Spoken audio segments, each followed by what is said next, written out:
Upon glancing at my phone, I noticed a staggering 13 missed calls, all originating from my persistent mother-in-law, Martha. Not again, I thought to myself. Just as I was contemplating this influx of calls, my phone vibrated once more. Answering the call, I was met with Martha's angered voice demanding, "Excuse me, isn't the allowance for this month $3,000 due?" "Excuse me?"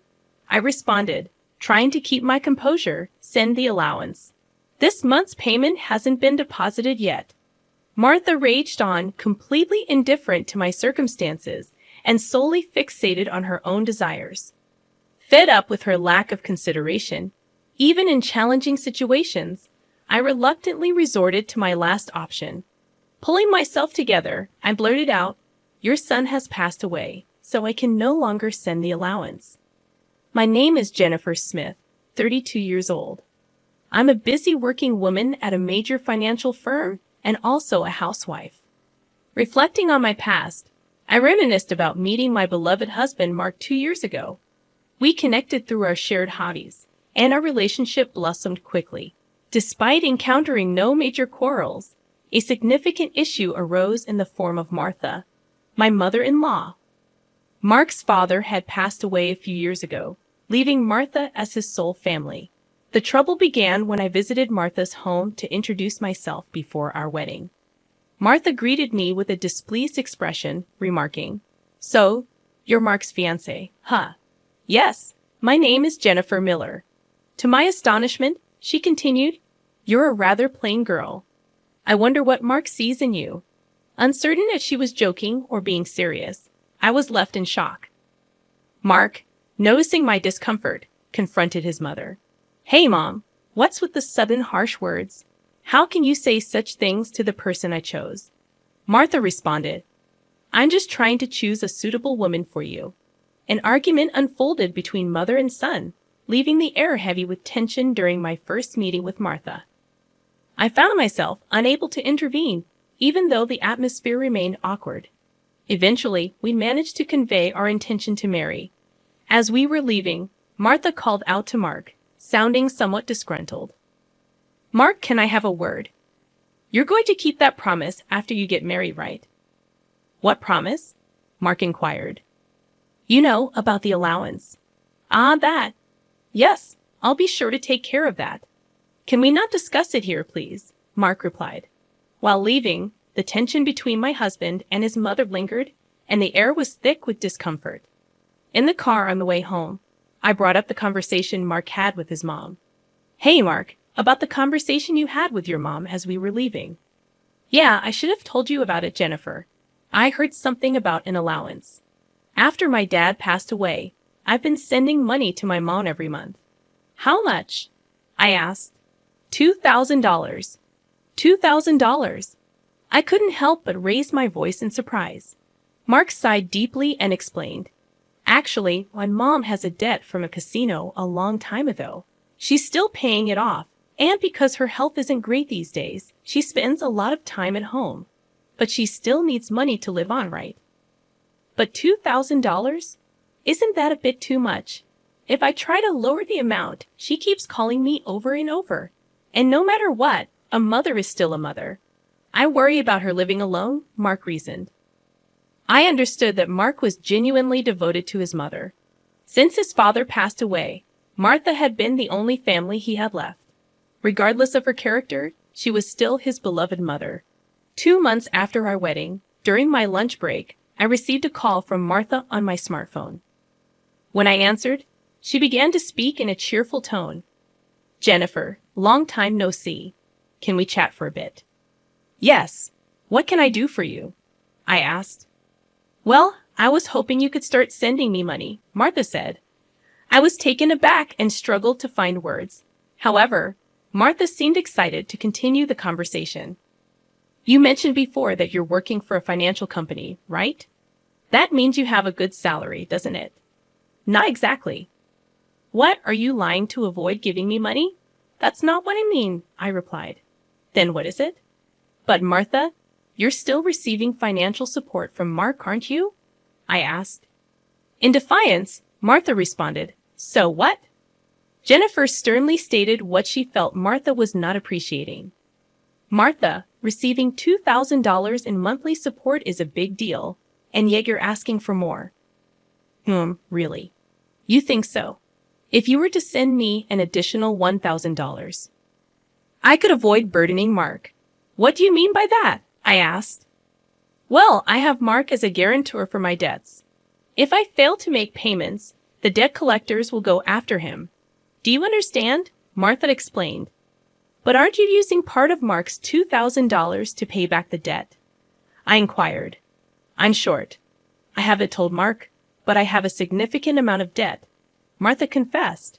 From her tone, it was apparent that this was a fact even her husband was unaware of.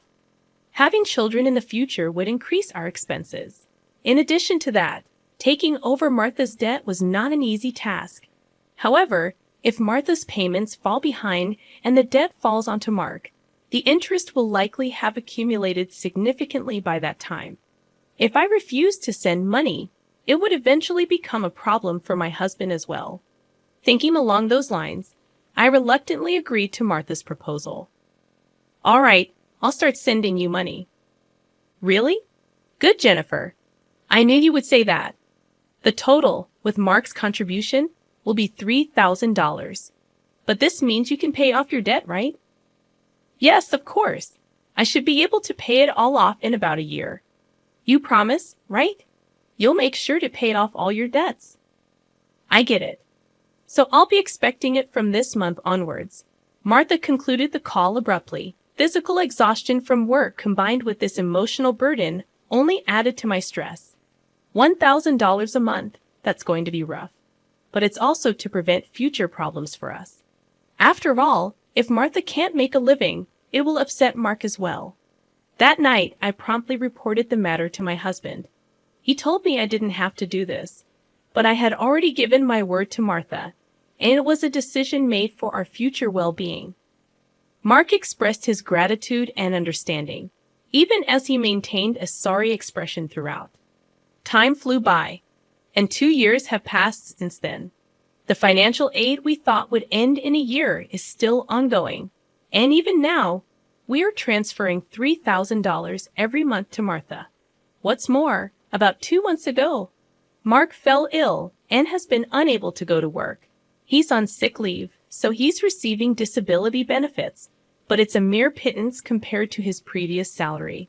Last month, I managed to transfer $3,000 to Martha from my savings, but it would be very challenging if this situation continues. Unbelievably, Martha has not once come to visit her sick son. We have informed her of his hospitalization, but she doesn't show up to see him and only contacts me to ask, "You're still sending the money, right?" I was so furious that I decided to address the issue with Mark. Mark, listen. Don't you think it's wrong that Martha is only concerned about money, even though you're in such a state? We need to think seriously about what to do going forward.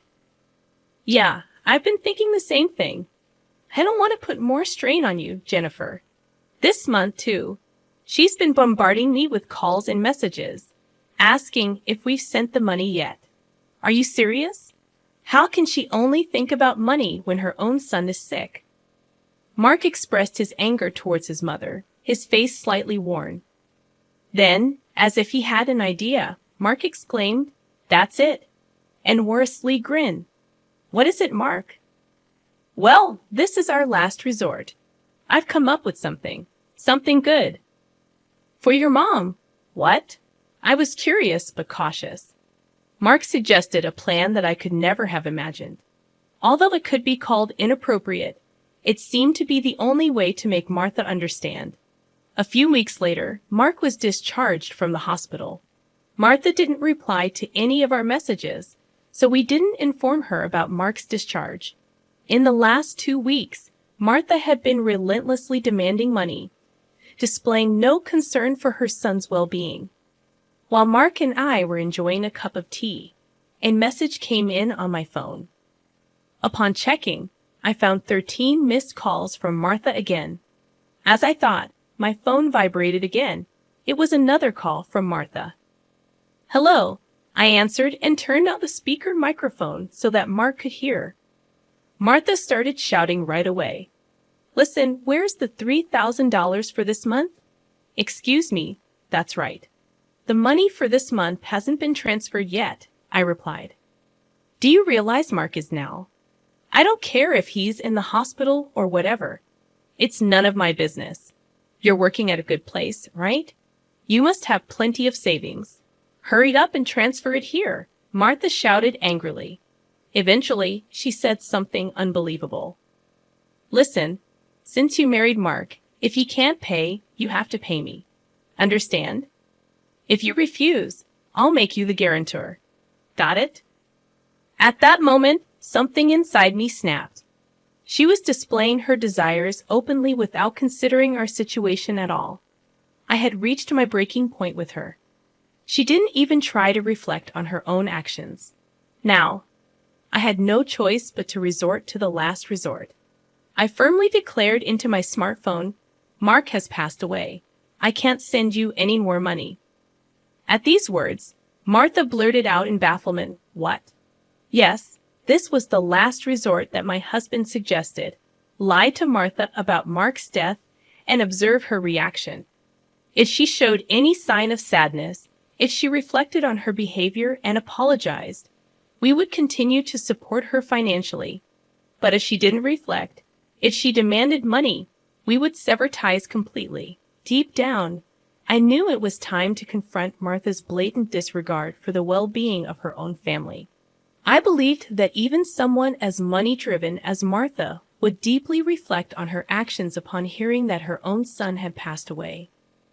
However, the very next moment, Martha burst into loud laughter. What's so funny? I questioned. Well, isn't it obvious? If Mark is dead, that means his inheritance will be distributed to me too. Excuse me, I've been looking into it since I heard that Mark was sick. Listen here, 2/3 of Mark's assets are yours, but 1/3 is mine. I was at a loss for words. I never anticipated that when she first heard her son was sick, she wouldn't look into treatment, but into how the inheritance would be divided. My anger surpassed. I was simply dumbfounded. My husband seemed to feel the same way, and as our eyes met, he slowly nodded. This was the signal to continue with the plan. Once again, I said to Martha in a strong tone, Martha, did you hear what I said? Mark is dead. I heard, what about it? Aren't you sad your own son passed away before you? Martha replied nonchalantly, you just make sure to send me some. I won't let you get away with not doing it. With a click, the phone line was cut off, and a dial tone echoed. I glanced at my husband and saw that he was shaking, his face red with anger. Mark, are you okay? I asked. My husband looked into my eyes and said, I'm cutting ties with her. She'll likely come here eventually, demanding money. Let's wait until then, okay? But are you really okay with this, cutting off ties just like that? Yeah, I have no regrets. After that call, she's no mother. My husband's eyes were filled with hatred, and I felt the same way. A person who only thinks about money over her own son's life is not family to me. A few days later, as expected, Martha came to our house. For the time being, I decided to hide my husband in the next room and deal with Martha myself. Martha approached me with a face like a demon. Hey, give me Mark's inheritance right now. Again with that? Anything else to say? He's already dead, isn't he? It's pointless to say anything now. Yet you never even visited him. What are you saying? Are you really his mother? You're so annoying. Give me the inheritance right away. I don't mind getting the lawyer.